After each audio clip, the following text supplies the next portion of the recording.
Ryan, thank you as always for your time. A couple of weeks since the end of the season one, I'm sure you won't want to dwell on too much, but looking back on it, how do you reflect? It was a mixed season, obviously. Disappointing one overall, frustrating. I think a bit of a missed opportunity when you sit back and look at it on the whole. But we certainly finished the season how I'd hoped.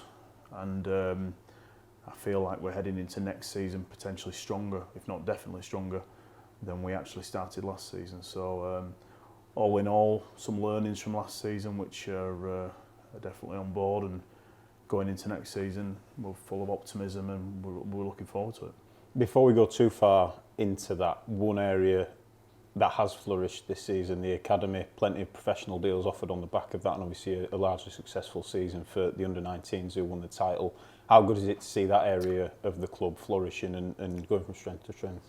Yeah, I mean, there are a number of areas at the club that are flourishing. It's we know the area that we need to just pick up on, but certainly from the academy's perspective, a wonderful season, just rewards for a number of years of hard work from players and staff, and probably a real tick in a box for us to take silverware for the first time in nearly a decade in that area. You know, it's a Category 3 academy that outperforms a number of Category 2s and even higher in this league and leagues above, and it's providing a conveyor belt of talent and massively supports the club in a number of ways, while we give opportunities to hundreds of players from across the north of England. Plenty of business gone on since that final game of the season, and even around that if you look at Lee Angol, Jamie Walker, but where are we at the moment with regards to transfer business? Are we happy with what we've managed to get done thus far? Yeah, we've made a good start. It's been a clinical start. Obviously, there's a lot of planning gone on, and since Stephen joined the club as head of recruitment, things have obviously stepped up. And we've got a handful of players signed that will be announced in due course, in addition to the ones obviously that we've retained and signed from elsewhere. So we're really pleased where we are just now. The building blocks are there, and the spine of the team is certainly coming together. We've got a fair few players as well who were offered new contracts. Is there anything more you can tell us on those and how they're developing? Understand it's obviously far from a straightforward process in many cases. Yeah, of the ones that haven't been announced, a couple of them have agreed terms in the last few days, and a couple of them are yet to. We're still hopeful they might, but there is interest in some of those players from League One and the Championship, and we won't hold that against them. If that player chooses to follow that path, then that's entirely up to them. And of course, they would leave with our best wishes, and we thank them for the services. We've offered them contracts for a reason, and I would say financially we'll compete with any offer that's been put against them. I suppose when you look at it that way, finances don't really come into play as much as they may do in other cases when you're looking at lads who have got offers from higher up, and in terms of budget, we are still going to be competitive in that area, you would say? More than competitive. From a budgeting perspective, it'll be increased on last season. We intend to put a package together that can support our aims and give the manager everything that is going to be necessary to build a squad that can compete at the right end of the division. We're an ambitious football club. Our season ticket sales are extremely strong. Everything's pointing in the right direction, and as such we're able to take a stance against our budget that we know we can deliver a strong first team budget, and in addition to that putting the club under no financial duress in the process. And I think what we will put together, it'll be clear to see. We've not held back on any of the signings we've made so far. It's a long window, and there'll be movement right to the very end. One of the main talking points, of course, at the club at the minute is the manager, Mark Hughes, and his assistant, Glyn Hodges. It feels like a question that you've probably answered many, many times since February when they entered the building. But how is working with them? How's it going, and how much confidence do you have with those in the dugout for the next couple of years? Yeah, it's been great so far. We work very closely, obviously, with Stephen and the rest of the guys looking after the recruitment at the moment. It is a huge area of focus. The guys have just got away this week for a couple of weeks with their families abroad, but it hasn't stopped the recruitment meetings. Just we've gone back onto the world of Microsoft Teams and others.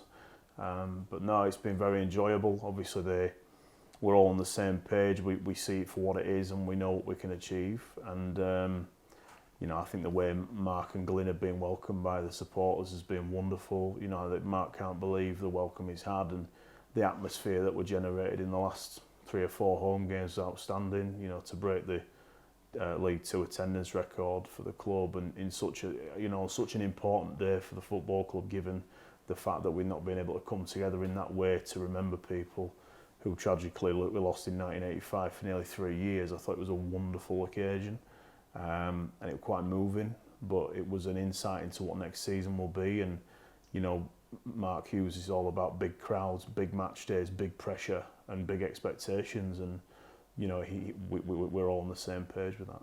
How much does that excite you, that final day of the season, just on its own? And you speak obviously on behalf of Mark and people like that, who are obviously all as football people wanting to be a part of these occasions. A couple of the lads we've already brought in this season have said the same. I guess it fills you with encouragement, fills you with excitement ahead of what could potentially be next season.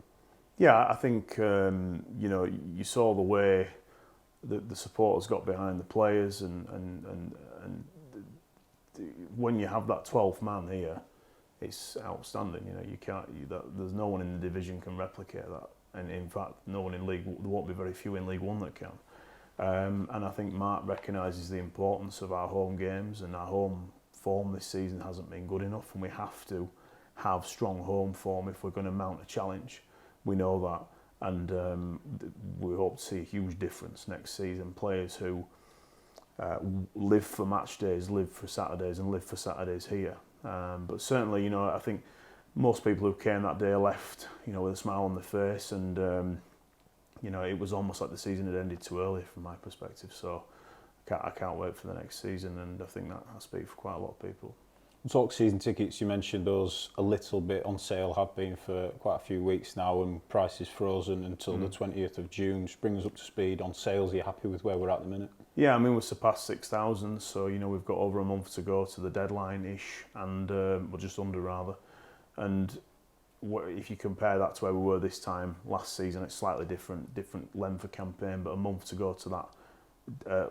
If you like, the end of that sales period, it was about 4,500. So of the 6,000, I think nearly 900 are new, and there's 7,000 or 8,000 people that are yet to renew season tickets. So there's huge optimism around that from our perspective, and the more people that can secure a season ticket, the greater power we're going to have in this summer window.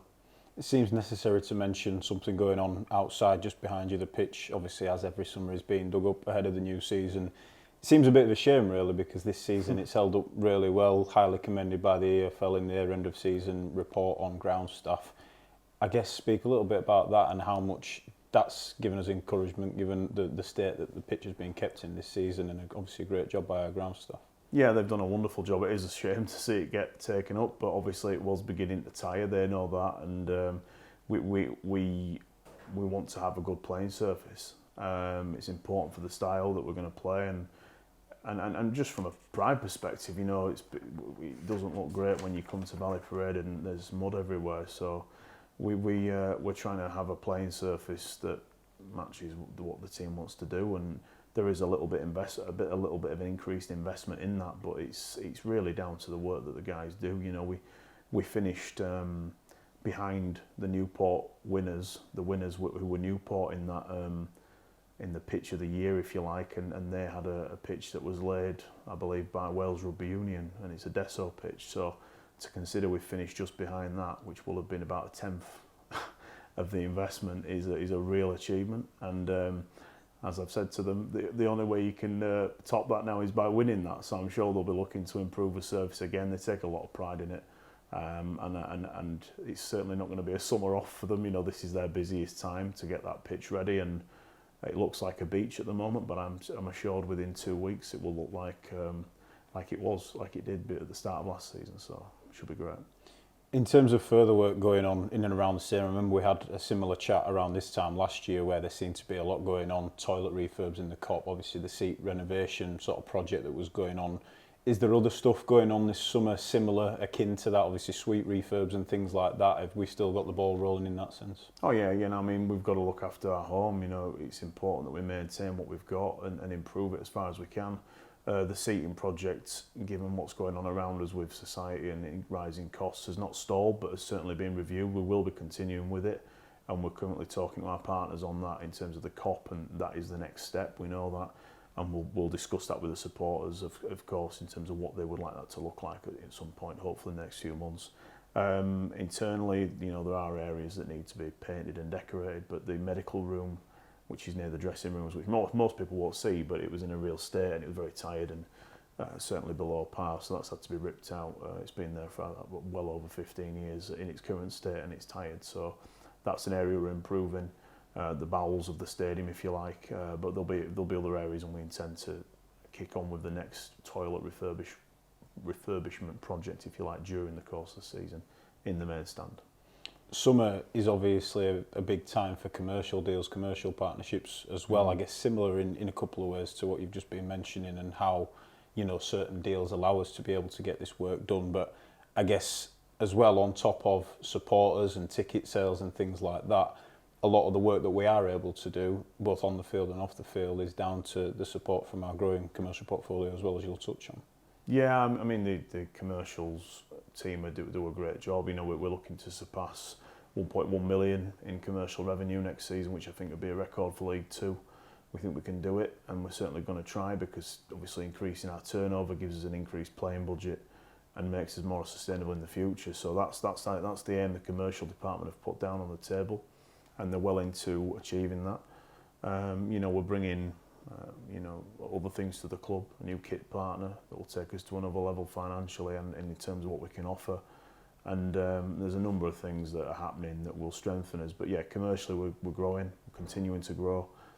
Retention is 100% so far this summer. I'm hoping that'll stay the same. But there will be new partners coming on board as well, which is exciting. Just to touch on that a little bit more, the kit partner in particular, one of the most eagerly anticipated ones of this summer that we'll hopefully be announcing soon. What more can you tell us on that? Can we expect some news in the coming days and weeks? Yeah, I mean, this coming week we'll be announcing that partnership. It's a 6-year deal for the club. It's probably the biggest of its kind we've had, and it'll deliver a substantial 6-figure sum to the bottom line. Don't get me wrong, in the past we've always had a relatively fruitful retail partnership, but this takes it up another level, and I think the kits will be well received. There's a massive amount of work gone into them, and as a partnership, I think the refreshing part for us is that we're being treated with the same level of respect as some of their biggest clients. I think that's going to be a partnership that will benefit Bradford City for a long, long time. Pre-season wise, we know we've usually got the usual quarter of friendlies going on ahead of the start of the new season. The players will be back in from June. What else can you tell us about things that we've potentially got in the pipeline for that period? Yeah, the players will go to Alicante on a pre-season training camp this summer after the first friendly. We hope to have the friendlies announced and confirmed very soon. Most of them are tied up. Some of them involve teams that are still playing. And there will be a bit of a refresh on that. Some different teams, some different away trips, and some different local ones as well. But it'll be a pre-season programme that the guys, believe will help them prepare for what will be an early start to the season in July. Just wanted to talk a little bit about our chairman, Mr. Stefan Rupp, who obviously this season, a couple of games ago, came here to Valley Parade and watched the Newport match for the first time since the pandemic. In terms of him being here, we know that there's always obviously constant dialogue between yourself and him, and he's very in touch with everything that goes on at the club on a day-to-day basis. But having him at a game and being able to introduce him to staff who've not met him in person, to Mark and Glyn, and to show him, I guess, everything that's happening at the club and has changed potentially since his last visit, I guess that was quite important for you. Yeah, I mean, it was the first time he's been here since I took the job as chief executive, so a lot has changed, obviously. Different personnel, different things that are going on at the club. But yeah, no, obviously for Mark and Glyn it was an important conversation. Obviously we discussed budgets and the like, and there are some new senior management here at the club since he was last here, but obviously it doesn't really change much. Obviously I talk to him most days, particularly at this time, because there's a lot of people there's a lot of new players coming into the club, and we're discussing plans and whatnot for what's coming, and talking around the stadium and training grounds and all kinds of things like that. So no, the conversation's constant, but I think for him to come over and see it in the state that it is off the field, he was quite impressed. And obviously it was nice to see Mark in the dugout, and the atmosphere was very good for the game. And I think the club that he left behind the last time he was over was facing potential financial ruin, and we were in quite a dark place. And there's no doubt about that. So it's a slightly different experience for him this time, a cheaper one, to say the least. And yeah, he'll be back over in July for the opening game. On that point about staffing, culture is a word we've mentioned a lot over the course of the past 18 months, and since you've taken over as chief executive. How much are we progressing in that sense, and how are we happy with our direction of travel both on and off the field in terms of the culture we're trying to set from the top down, and how we're all invested on and off the field, again, as we say, in terms of working and pushing in this same positive direction? Yeah, I mean, it's that point, isn't it? All the arrows pointing in, the noses pointing in the same direction. That's the culture you're trying to build, where everyone's willing to go a little bit further for each other and look after each other on and off the field. And I think you can see the unity amongst the staff and the players is better. Certainly for the way we've ended the season, you can see the players are closer to the football club, the supporters are closer to them. I've noticed that. There's far more desire this season for certain players to be kept than in the past. I think that's fair to say, and they are key features in the overall culture of the organisation. I think we're going in the right direction. We want to marry that with some on-field success, and I can assure you that there's no one else wants that more than me. We work so hard on it every day, and we know where the shortcomings of this season have been, and we'll address those. The big R word, recruitment, is a key element in that, and a massive amount of focus is being put on it at the moment. Just finally, and again, we appreciate your time this afternoon. I'm sure there'll be a lot of supporters watching this wanting to ask questions of their own. I remember we talked about the interview we did around this time last year where we invited people to ask their own questions to you. Again, no doubt a lot of interest in a lot of different areas in the club. How will people be able to contact you? We've had stuff in the past such as fans forums. Can we expect that kind of communication again moving into the new season with yourself and potentially Mark, people like that? Yeah, I mean, we'll have some events in the summer and have forums, and Mark will, I'm sure, want to get out into the community. He's very much about that. But any supporter that wants to speak to us knows they can, and my door's always open for anyone. So I receive emails and calls most weeks, and I always respond. So we're certainly the sort of relationship between the supporters and that line of communication is really important to how we want to run the football club. And yeah, we'll look at forums in the summer in the usual way. That's not going to change.